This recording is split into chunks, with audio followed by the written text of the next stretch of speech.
Thank you all very much for your testimonies. And what we're going to start is our questioning now. And I understand Senator Kelly has to go to head up a SAS hearing. And if you will, sir, go ahead and start. Thank you, Mr. Chairman, and thank you, everybody, for being here today. Commissioner Touton, good to see you again. I think we've all established that this drought is unprecedented.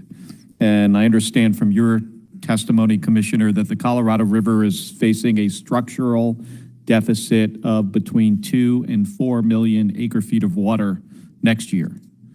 To put that amount in perspective for everybody in the room or anybody who's watching, Arizona's allocation of Colorado River water is 2.8 million acre-feet. California, 4.4 million. Colorado gets 3.9 million acre-feet from the river. Arizona has junior water rights in their allocation to the river. So if our state absorbed this 2 to 4 million acre-feet loss, it would wipe out deliveries, water deliveries to cities, tribes, and farms in Phoenix and in Tucson. This is certainly not in the public interest, given our state's national role in ag, strategic minerals, and semiconductor manufacturing. You mentioned, Commissioner, that Reclamation is working with basin states to develop a consensus agreement to conserve more water in Lake Mead and Lake Powell by August. I want to make sure we understand your testimony. If basin states cannot reach an agreement, is the department prepared to take actions to impose restrictions on other states without regard to river priority? Thank you for that question, Senator. Yes, we will protect the system, but we're not at that decision point yet. So let's get to the table and let's figure this out by August. Okay, when do you anticipate you might get to that decision point?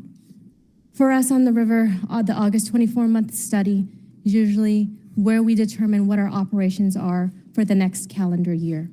It's August 16th is the date that normally, where we had the first Tier 1 shortage announcement last year. Okay. That's what we're working towards.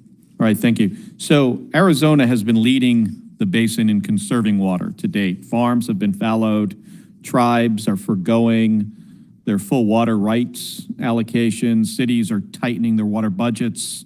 We've worked to conserve nearly 850,000 acre-feet in the lower basin. And Arizona's done everything that Arizona has been asked. And we're going to continue to step up here, but we need partners and long-term commitments from the federal government because this is a basin-wide problem, not just an Arizona problem. We laid the groundwork for increasing conservation and augmentation in the bipartisan infrastructure bill that was passed, and we fully funded programs like the Drought Contingency Plan and the 500+ plan to keep more water in Lake Mead. Commissioner Touton, does California or the Upper Basin have a plan for how it will utilize resources under the Drought Contingency Plan? Those are conversations that are ongoing, including with the Upper Basin states and certainly with California. So you don't know if they currently have a plan? There is the Drought Relief Operations Act that the Upper Basin has, but could there be more system demand management? Yes. And will the administration be pushing Mexico to conserve more Colorado River water? That is a conversation we're having with our partners in Mexico. They're fully aware. We've briefed them in the way that we've briefed you on what we're seeing on the river. They are absolutely a partner here that we need to work with. And Commissioner, can the federal government move faster in deploying desalination and water recycling projects under the bipartisan infrastructure law? Yes, we will.